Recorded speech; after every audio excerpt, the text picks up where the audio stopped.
Lucas capítulo 18. Uma reflexãozinha, bisuzinho de Deus para quem ainda tem ouvido.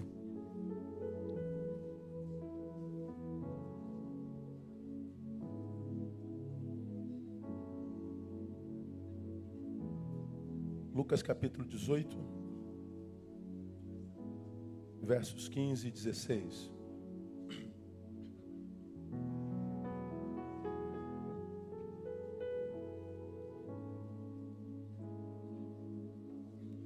Já abrimos, amém? Vê se está escrito assim: traziam-lhe também as crianças para que as tocasse. Mas os discípulos, vendo isso, os repreendiam. Jesus, porém, chamando-as para si, disse: deixai vir a mim as crianças, não as impeçais, porque dos tais é o reino de Deus. 17. Em verdade vos digo que qualquer que não receber o reino de Deus como criança, de modo algum entrará nele. Está escrito aí assim, amém ou não? Vamos ler juntos, mesmo com as versões diferentes. Vamos tentar ler pausadamente. Vamos juntos? Traziam-lhe também as crianças para que as tocasse. Mas os discípulos, vendo isso, os repreendiam. Jesus, porém, chamando-as para si, disse: deixai vir a mim as crianças, e não as impeçais, porque dos tais é o reino de Deus. Em verdade vos digo que qualquer que não receber o reino de Deus como criança, de modo algum entrará nele. Amém? Senta um pouquinho.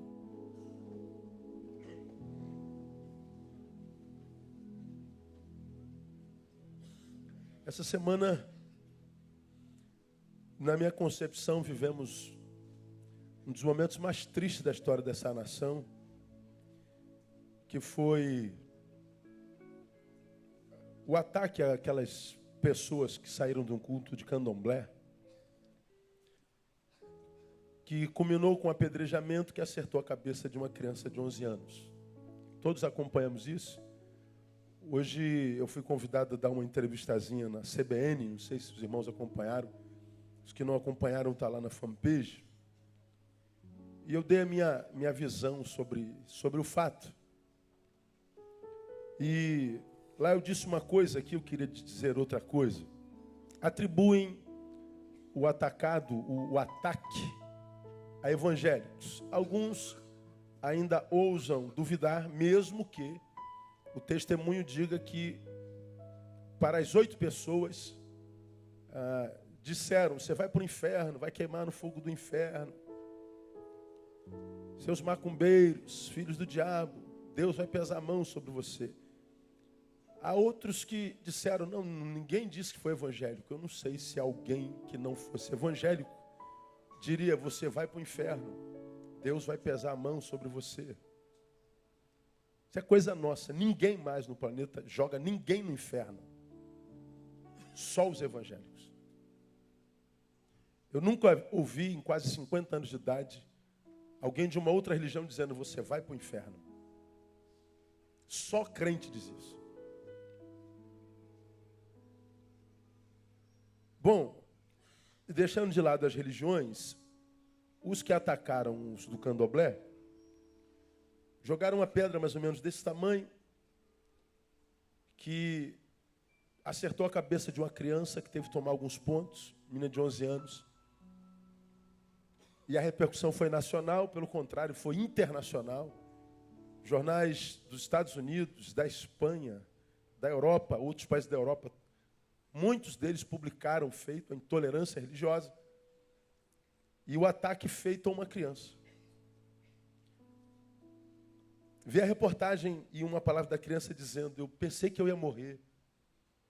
Eu morri de medo. Quando eu vi o sangue, eu fiquei desesperada. 11 anos. Eu sou pai de 2 filhas. Eu não consegui ver o testemunho daquela menina, senão só como pai. O que eu faria se fosse na minha filha? Eu pensei que eu ia morrer, eu fiquei desesperada. Aí a avó, que é mãe de santo, disse: ela não sai sequer perto do portão.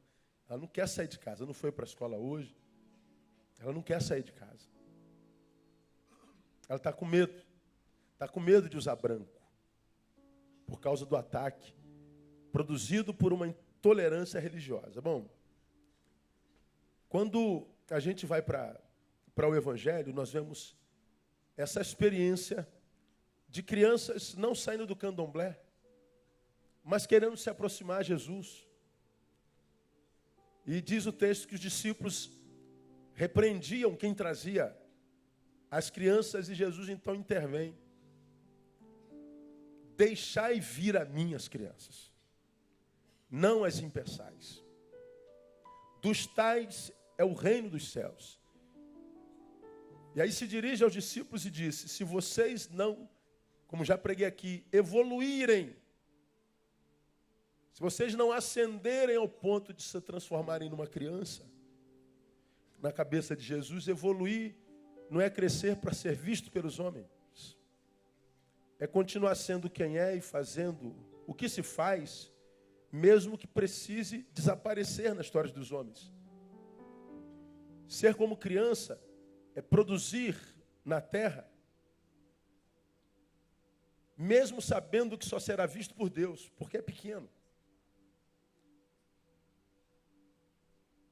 Ser como criança é fazer por diversão, não por recompensa. Ser como criança é ser quem é, só isso.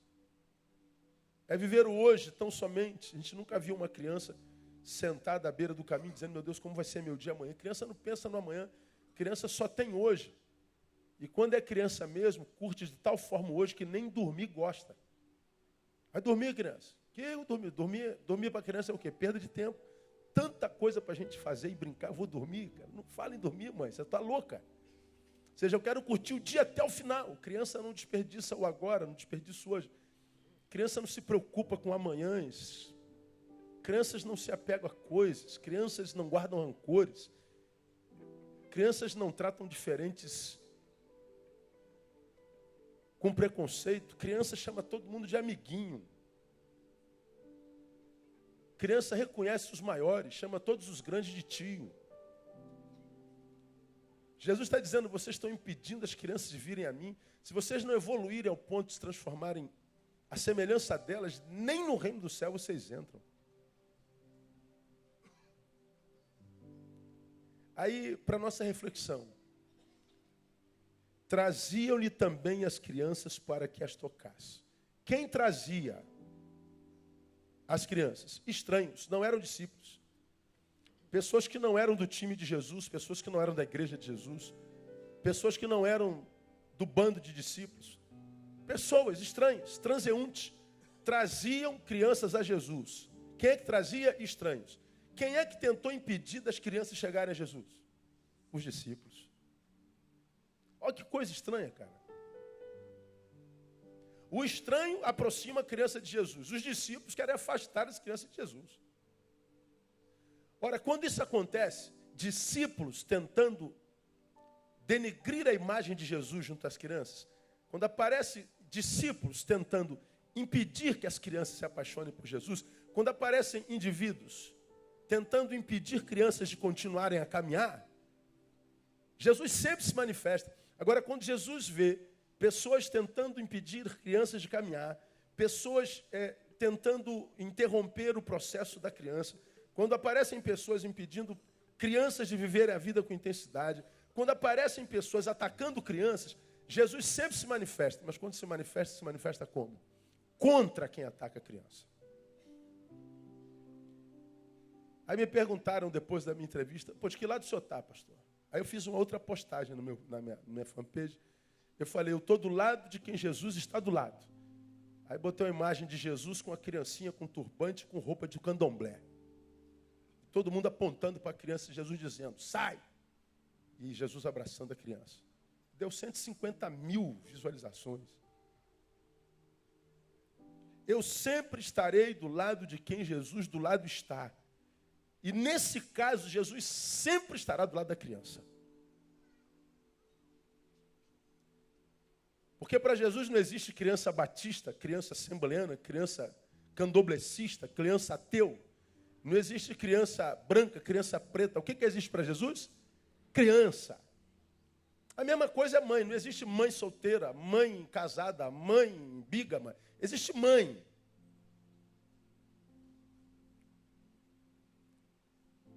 Quem cuida de pormenores para juízo é o homem idiota. Mas Jesus não, Jesus pensa na essência. Esse episódio me trouxe à baila esse texto. Estranhos trazem Jesus. E os de Jesus, aspas, tentam afastá-las de Jesus. Aí a gente aprende que a árvore se conhece pelos frutos e não pela proximidade do sagrado. Porque os que estavam próximos do Santo Cristo eram os discípulos. Os que estavam tentando impedir as crianças eram os que estavam junto do sagrado. Eram os que faziam parte da igreja. Então esse episódio me ensina que a árvore se conhece não pela proximidade do sagrado, mas pelos frutos que ela produz. É Jesus quem diz isso: pelos frutos os conhecereis. Bom, no texto que nós acabamos de ler, os de Jesus são os estranhos. E os inimigos são os que estão juntos.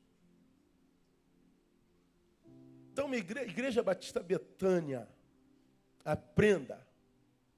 Nunca se impressione. Você já me ouviu falar sobre isso? Nunca se impressione com a santidade de ninguém. A santidade de Jesus não impressiona, humaniza.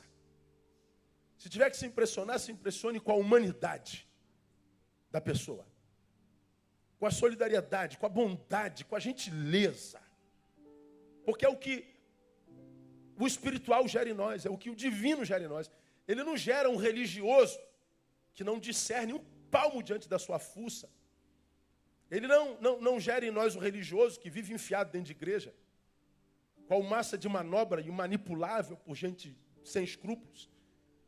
O que a fé do Cristo gera em nós é a restauração da nossa humanidade, de modo que quando a gente olha para a mãe solteira, a gente vê uma mãe. Quando a gente olha para a criança de turbante, roupa branca, a gente veja uma criança, não veja uma macumbeira.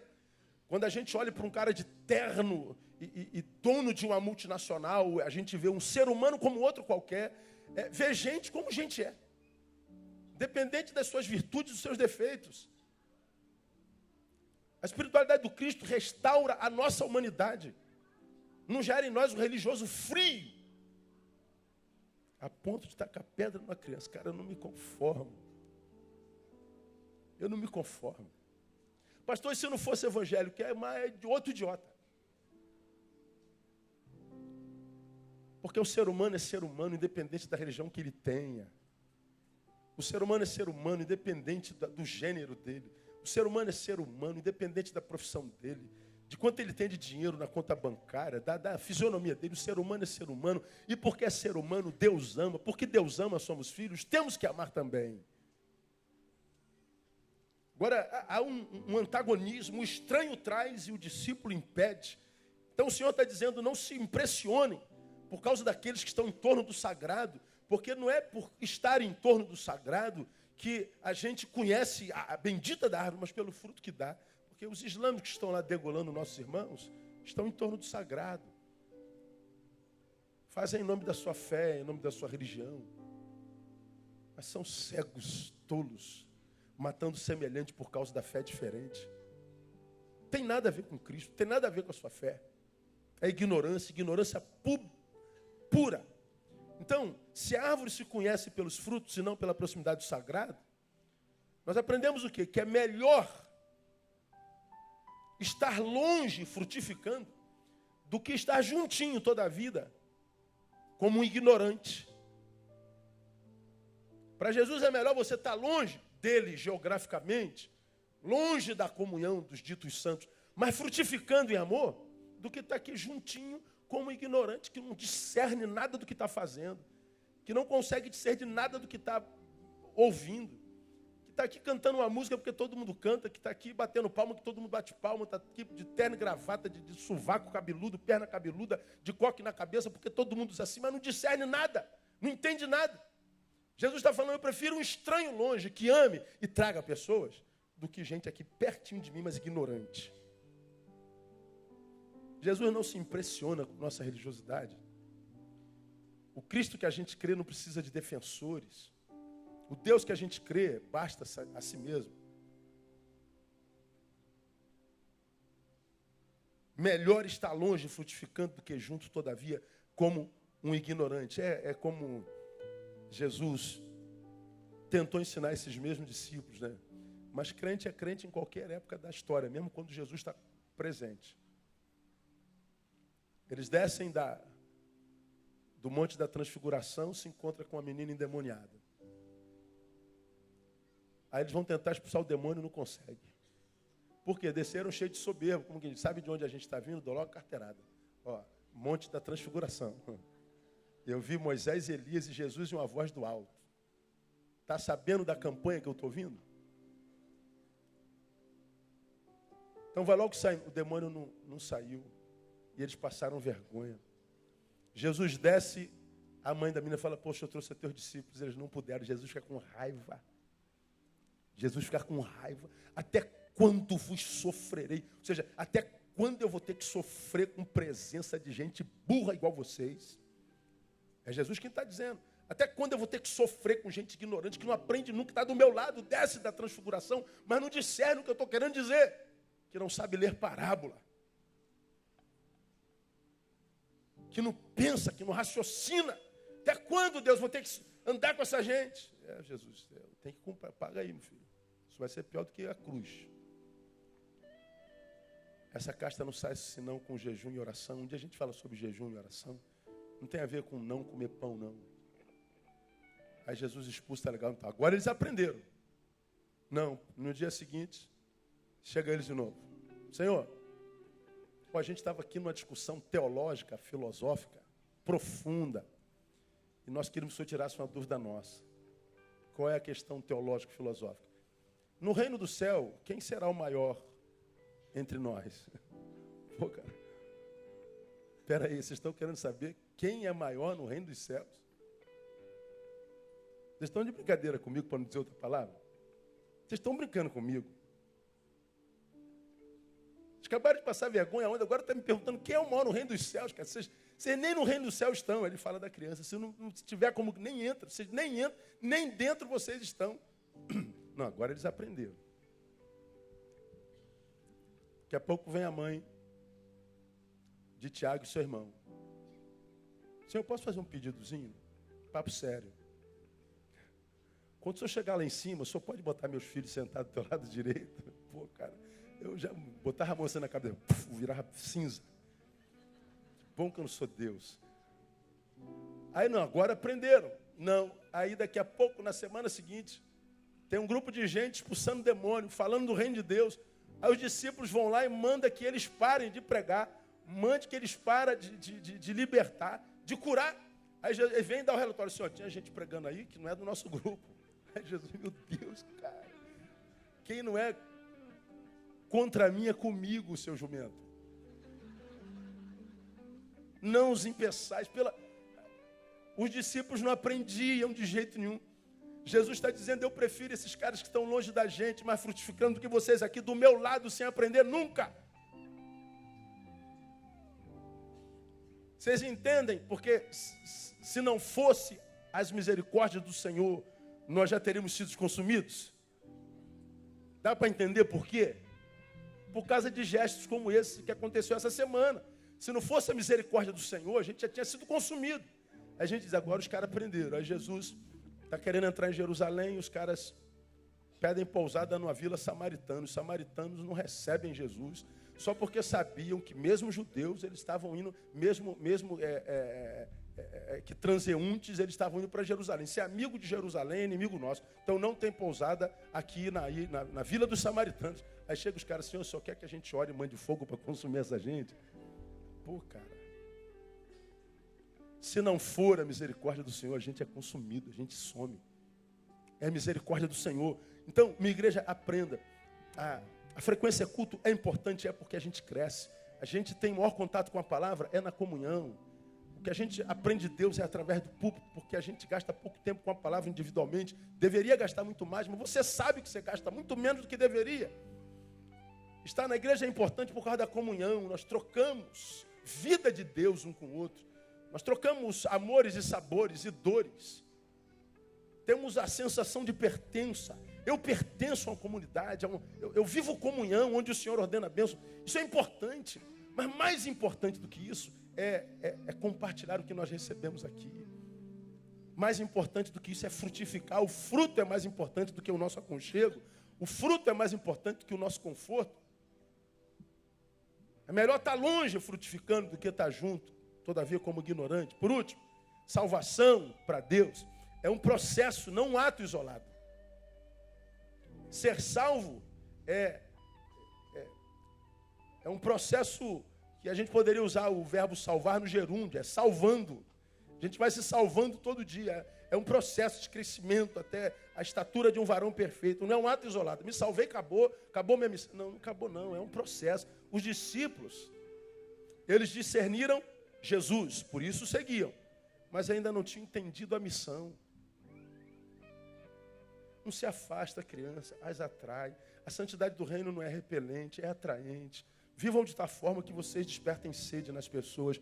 Vivam de tal forma que vocês despertem nas pessoas o desejo de serem como vocês. Vivam de tal forma que quando falarem mal de vocês, eles sintam vergonha. Que quando eles falarem mal de vocês, eles mintam. Vivam de tal forma que você não atrapalhe ninguém a acreditar no amor de Jesus. Agora eu vejo discípulos gerando medo numa criança. Eu pensei que eu ia morrer. Eu pensei que eu ia morrer. E quem é que gerou o pensar na criança de morte? O discípulo. Os discípulos andavam com Jesus, mas ainda não viviam seus valores e seus princípios, os valores do reino, os princípios do reino. Eles precisavam se tornar. Se não se tornarem como uma dessas crianças, ou seja, ainda não eram, estavam em processo. Salvação é um processo. Não sou salvo num abracadabra. Eu vou me salvando em Jesus. Eu vou crescendo à medida da estatura de um varão perfeito, diz a palavra. E você sabe que no Evangelho um varão perfeito não é um varão sem defeito. É um varão que conhece os defeitos que tem e aprende a conviver com eles. Depois da queda não existe ninguém perfeito. Existe gente que conhece suas imperfeições perfeitamente. Porque sabe onde estão suas imperfeições, suas fraquezas? Então coloca guardas diante dela para que você não seja vitimizado por ela ou vitimize alguém. Então, minha igreja amada, às vezes eu tenho a sensação que eu sou uma voz no deserto, um João Batista que clama no deserto. Diz que não se ouve o que se fala, não se ouve o que se prega. É um negócio assim desanimador. Mas nascemos para ser boca, não nascemos? Então a gente vai continuar falando. E a minha esperança é que, se o Brasil não ouve, se o mundo não ouve, que a igreja ouça. Cara, você precisa ser gente boa. Você só precisa ser gente boa. Aquilo que o carioca chama de sangue bom. Pô, esse cara é sangue bom. Só isso. Porque quando tu é sangue bom, tu tem porta aberta. Pô, esse cara é sangue bom, deixa ele passar aí. E à medida que você vai entrando, você que a luz vai iluminando, à medida que você vai entrando, à medida que é sal, você vai gerando sabor e preservando. À medida que você, sendo sal e luz, você vai influenciando o tecido social, a carne onde você se relaciona e você vai melhorando a terra. Terminei minha entrevista dizendo para a mãe, para a avó da criança, Dona Cátia, que é mãe de santo. Dona Cátia, eu sei que a senhora começou uma campanha na mídia social, denominada Eu Visto Branco em Nome da Paz. Eu falei para ela, Dona Cátia, eu sou pastor, e eu estou entrando nessa campanha. Eu visto branco em nome da paz também. Eu recebi uns 100 e-mails de umbandistas, candoblecistas, ateus, dizendo, cara, que palavra tremenda foi a tua entrevista, que pô, parabéns. Cara, eu não sabia que existiam gente como você na igreja. Eu falei, meu Deus, como que não? Tinha que estar cheio de gente assim na igreja.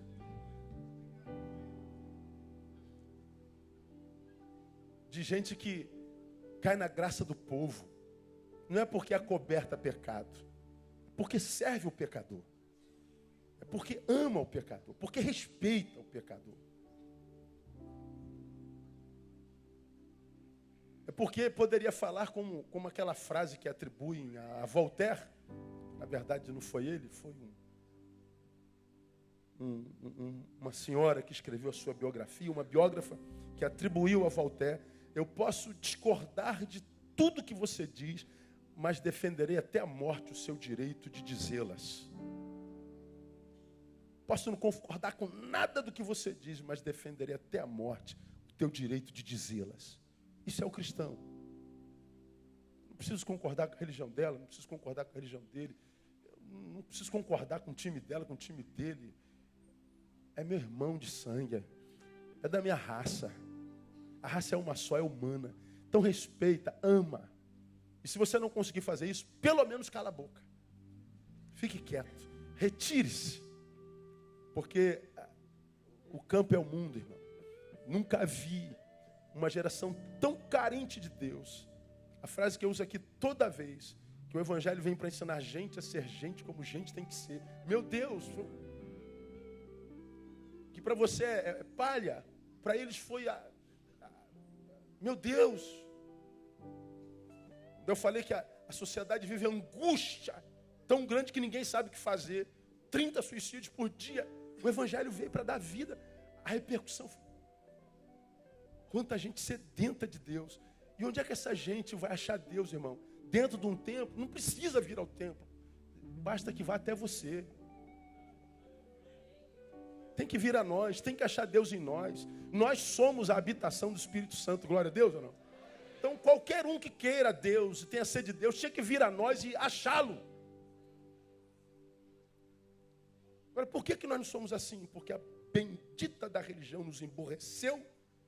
E a gente acha que é de Deus porque a gente vive em torno do sagrado. O de Deus se conhece pelo fruto. E não pela proximidade do sagrado. O de Deus é alguém que pode ser até um estranho nosso. Mas se está frutificando, é de Deus. Agora pode estar aqui juntinho, meu melhor amigo não frutifica. É conversa fiada. Que Deus tenha misericórdia de nós. Que nós saímos para viver esse evangelho com seriedade. E que nós saímos para respeitar as pessoas. Que nós saímos para amar as pessoas. E se a gente não conseguir, que a gente pelo menos domine o nosso ódio. Domine esse desejo mórbido, diabólico de querer imprimir opinião sobre a vida alheia. Se ninguém pedir opinião, cala a boca. Desenvolva a nobre arte do silêncio, do fala pouco. Refreia a tua língua, como diz a palavra. Porque fazendo isso, irmão, a gente encontra galardão. Deixai vir a mim as criancinhas, não as impeçais. Que nós sejamos estes, que ainda que estranhos, tragamos pessoas a Jesus, e não aqueles que perto dele os afaste. Que nós vivamos de forma a gerar sede, fome, desejo de Deus, e que, gerando isso, eles venham até nós e o achem. Porque nós estamos no mundo para sinalizar o reino de Deus entre os homens. Que Ele tenha misericórdia de nós e nos abençoe. Vamos aplaudi-lo e vamos adorá-lo.